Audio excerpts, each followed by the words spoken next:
Hello, y'all. It has been a while, and I want to apologize because I have been working like crazy. Kevin has been working like crazy, but Kevin is home. And then, we've been having the issues with my grandma, but she's doing better and everything is okay. Now, there is a few things that I kind of want to address. So, one of the things is I have been getting a lot of comments in regards to Kevin. Some of the comments have been saying like, "Oh, he doesn't love you. Kevin doesn't want to be on camera. He's shy. I'm bossy. Blah blah blah blah blah blah blah." Kevin loves me dearly. I love him dearly. Kevin has his own YouTube channel. I promise y'all, he's not camera shy. Most of the time, if I'm saying something to Kevin and he's looking at me like I'm crazy, it's because he did not hear me.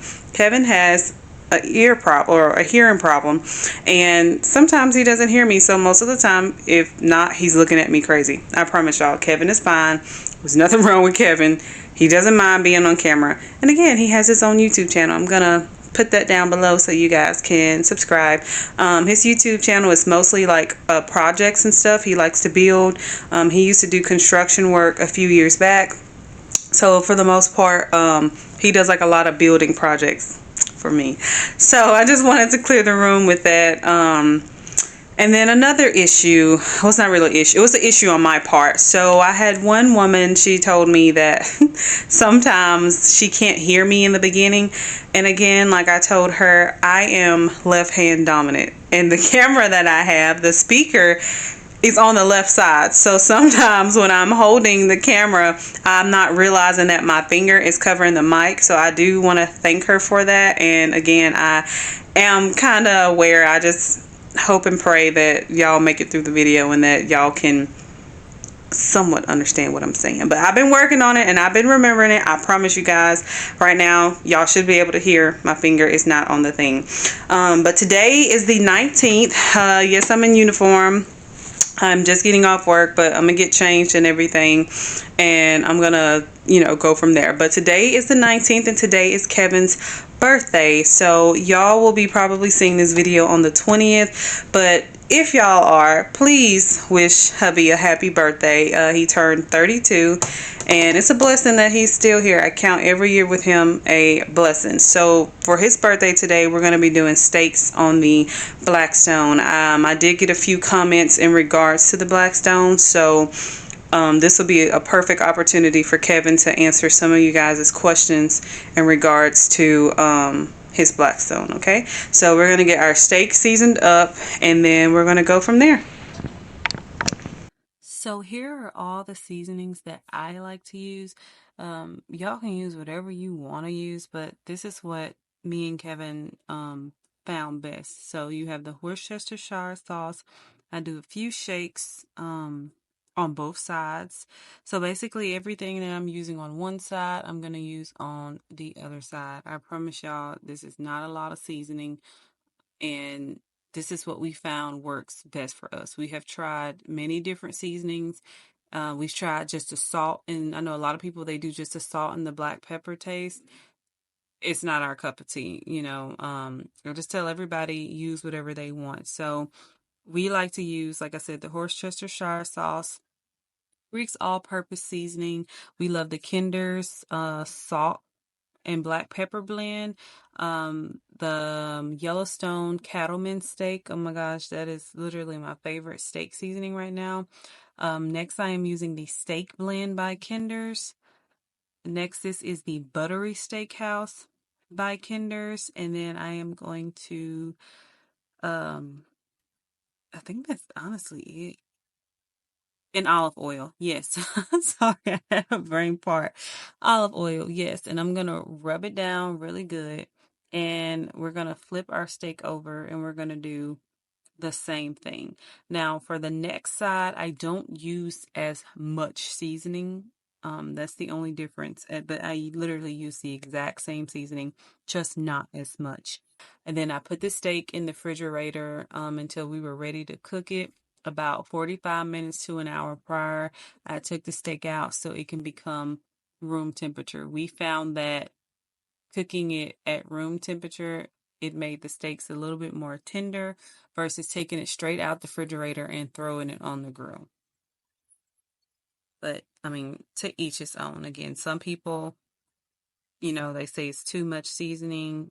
We like it like this. Again, this is just what we like to do. Um, do what you want to do. The salt and pepper thing did not work for us by any means. So, and then a lot of people do butter too, but like again, we try to refrain from like butter and different fattening stuff. Like literally, my butter is olive oil and butter form. Like I think it's Country Crock. They make an olive oil that's in butter form, and that's what we use for butter. So again, to each his own. And this is a sirloin steak. This was a steak that we got from Brookshire's when I did the grocery haul. Okay, y'all, so I finally was able to get out of my work clothes and get everything settled. We're about to put the steak on the Blackstone. For as far as sides are very simple. All I did was make some macaroni and cheese, box macaroni, because I know that that's what Jen is gonna eat. And then I made some rice. So that's literally all we're gonna be eating. We're gonna be eating with the steak. So Kevin is gonna show you guys how to season. Stop, mama.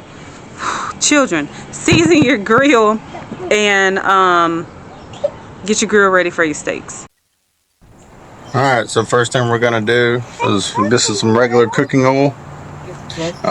You can do, they have Blackstone oil, you can do anything like that. So what you're gonna do is you're gonna preheat your Blackstone. Come here.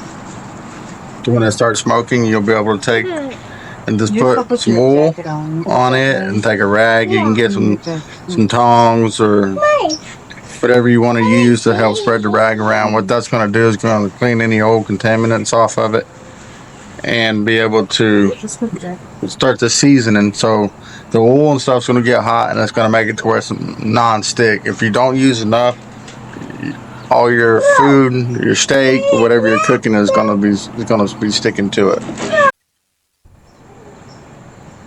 Now, doing this process, when you do it the first time, you're going to let your oil sit on there, and you're going to basically let it get to almost a glaze type. Once you get it to where it starts glazing over, you're starting to season the pan. So if you have a brand new Blackstone, that's going to come in a gray or basically a skillet color, and you're going to have to do that, continue doing that until you get a full nice covered glaze on top of it. And right before you get ready to add your food, you're going to put your oil down. That way you make sure you don't have any sticky surface. Now that we got one coat done, we're going to go ahead and do a small second coat.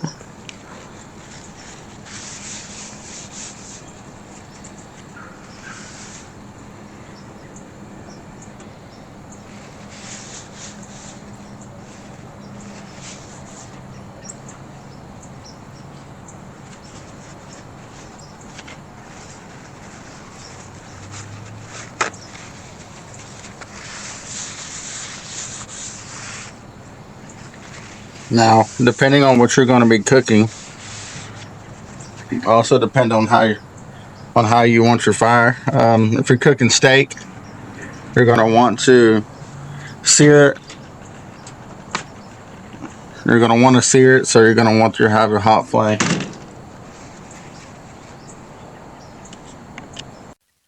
Alright, now that we're getting a nice glaze on it, just a reminder on the meat. If you're cooking definitely any kind of meat, you definitely want to get it at room temperature first. So I suggest taking meat out anywhere 45 minutes to an hour before. That way you have a nice room temperature meat.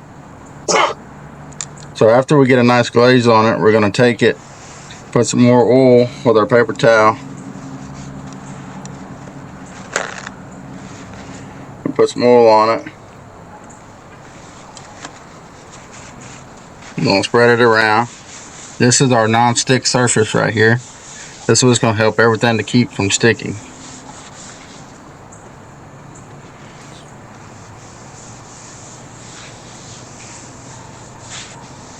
So make sure that your heat on the fire is high. That way when you put your steak on it, you get a nice seared edge, and that allows it to cook any fat around the outside, and that gives it that good seared taste on the edges.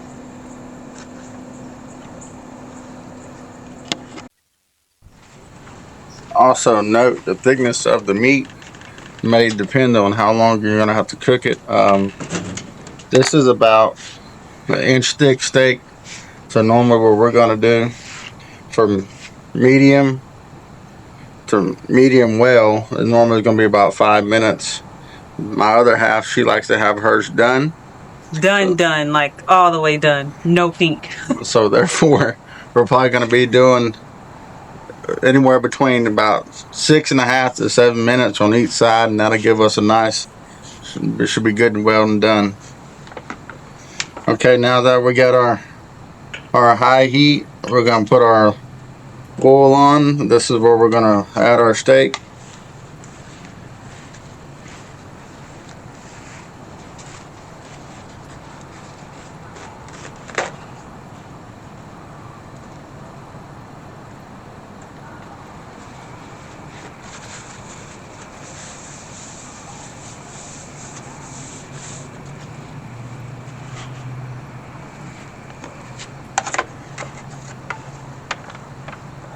Did you tell him?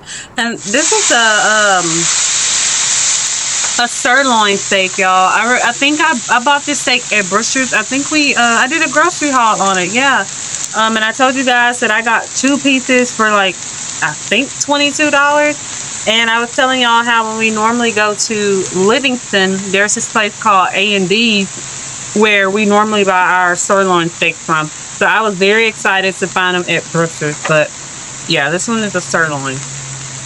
So now what you're going to do for this process, you're going to set your timer, however you want to do. Just you can look up online to find out any kind of thickness versus time, or you want to cook it.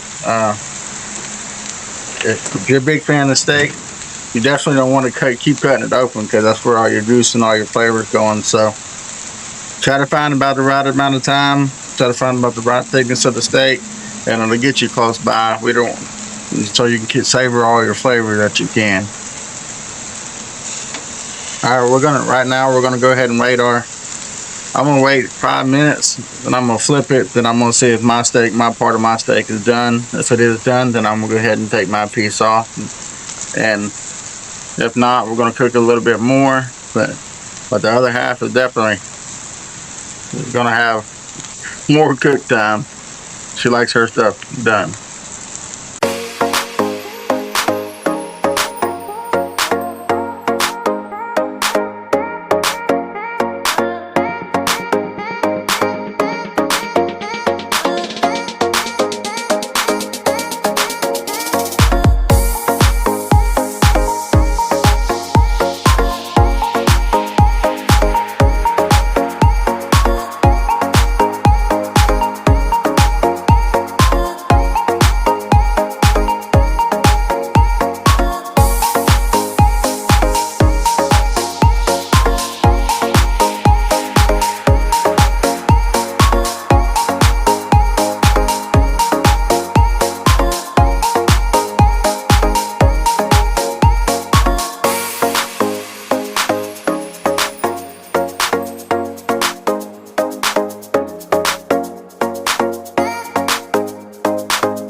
So right here, y'all, I was telling hubby about my day at work. Do y'all ever have a day at work where like you just feel like nothing goes right and it's just stressful as hell? Yeah, those were one of the days that I had, and I was just explaining, and I'm very dramatic when I'm explaining stuff. So y'all are gonna see like my hand movement and stuff, and it may look like I'm like yelling or cussing, which I mean I was, but I was telling him what was happening at work. Can't speak for everybody and their significant other, but my significant other knows how to calm me down. My significant other is my peace. Therefore, I confide in him when I am upset. Alright, so now we're about that 4 to 5 minute time frame. We're going to go ahead and flip it over around the outside edges here. When I flip it over, you should see a nice little charred spot. That's okay. That's where it's keeping all your flavor in.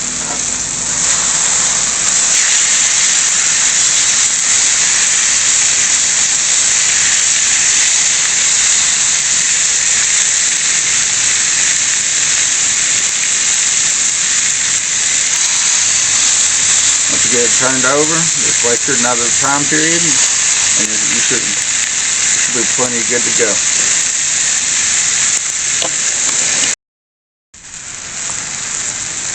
And I want y'all to know I love my fiance dearly. I care for her dearly. And it may not seem like I want to be on her videos. I try to let her do hers. She tries to let me do mine.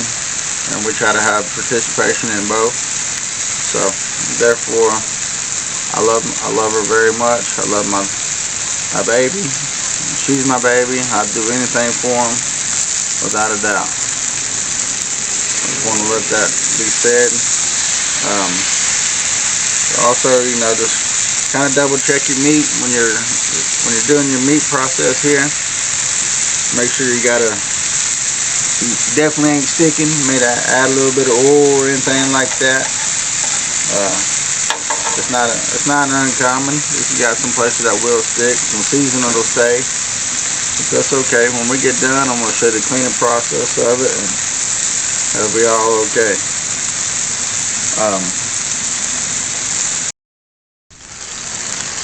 Alright, now we waited our time period.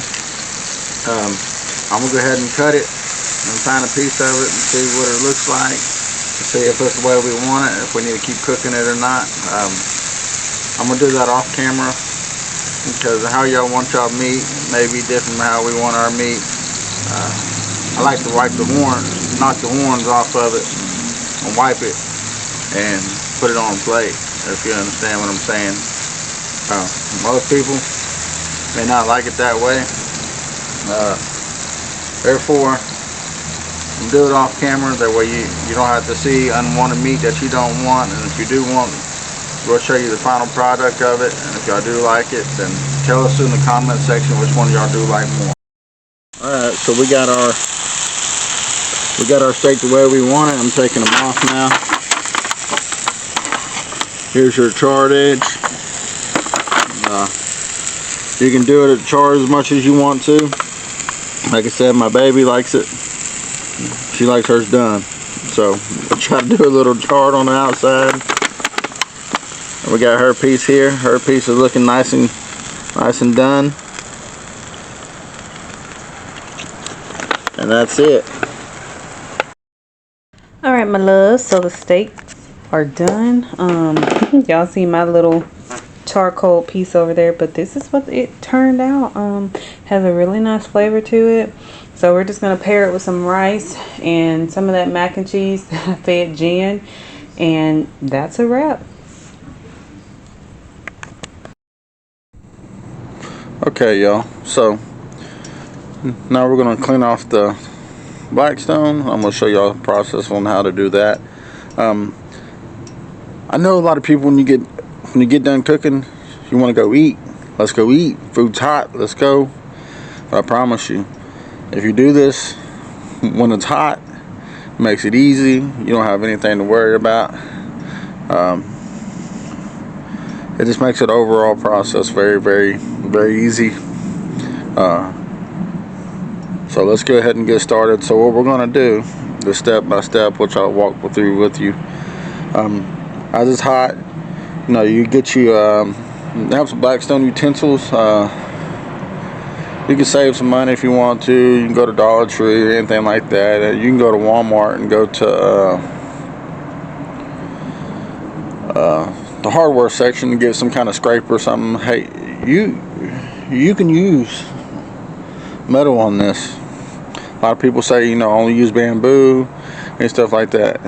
It's up to you. But if you keep it nice and oiled down and everything like that, it's like a cast iron skillet. You can leave it out and it'll rust. You put it in a good fire, you can bring it back to life. So a little bit of metal stuff's not gonna hurt it.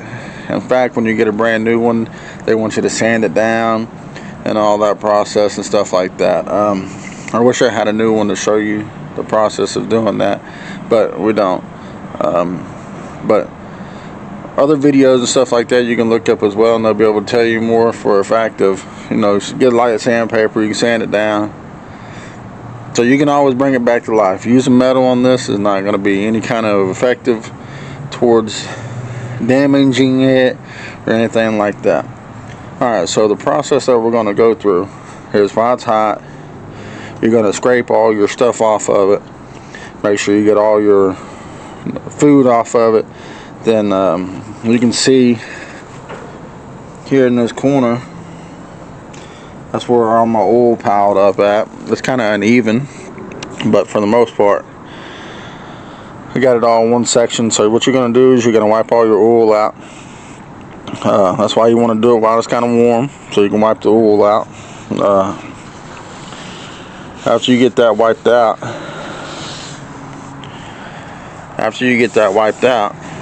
well, you're going to take it and do a nice little clean rub down on it. I'm going to show you what that process looks like right now. Okay, so now what we're going to do, you're just going to take it, and you got oil in the corner here. We're going to take it and we're going to wipe everything out, get all any little chunks out and stuff like that. Break it all down, get your oil, wipe it all out. Basically clean your slate up. I don't know if you can really tell, but you see right here in the center, that's that little bit of like glaze I'm talking about, which is more than perfect what you want to do. So if yours is glazed over, when you're done cooking on it, done scraping it off, I would suggest take another coat of oil, put oil on it, and run your rag and just, you know, rub it all over it till it gets a nice oily good surface. That way what it does is help keep it from preventing from rusting or anything like that. You keep a nice oil on it, so way when you start it up next time, you burn all that oil off. Do the cleaning process like I showed you at the beginning of the video. Then, you know, put your oil on it, you can cook your food.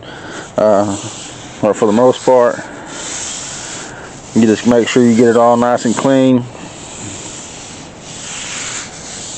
Once you get it for your food and everything, no more food on it,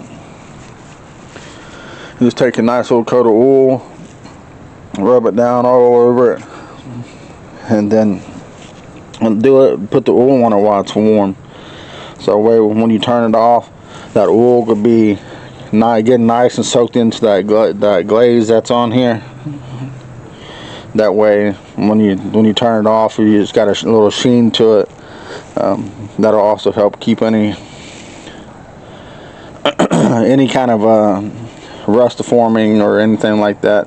We're very big on trying to keep our food utensils and stuff clean, so let's try to keep that in mind. The better you prepare yourself now, the better it's going to be for when you use it next. I just want to say thank you for stopping by and watching us learn how to use this Blackstone. If you have any more questions, feel free to ask. Maybe we can cook something, a recipe or something that y'all would recommend us. We're always up to learning new recipes. No, we're not a professional, but if we can teach you the little tricks and stuff that we do know, and we found out our best way to do it cheap and efficiently. Like I said before, there's plenty of oils, Blackstone oil, some wax type of stuff you can put onto it, and to keep it doing the same thing. But trust me, hey, if you're doing any frying or anything like that, just keeping some regular cooking oil, anything like that on there, It does wonders. I ain't never had no problem out of it. But I just want to say this. Thanks for joining in and tuning in and watching us make our food tonight. The food turned out very delicious. We do appreciate y'all. Just remember, I love my wife very much, and we hope y'all stick around and let us know what you think. Comment in the comment section, and we look forward to seeing you again. I'm fixing to pass you off to her. Okay, everybody, so the steak turned out really good. I'm going to post pictures of what it actually looks like as well in the video, but it was really good. I think we maybe had one small piece left. My sister came over and got some, so it was really good. So that is pretty much it for tonight. Tomorrow we're going to have some laundry that we have to get taken care of, and I'm not sure what else, but for now that's pretty much it. So y'all have a good night, and God bless y'all.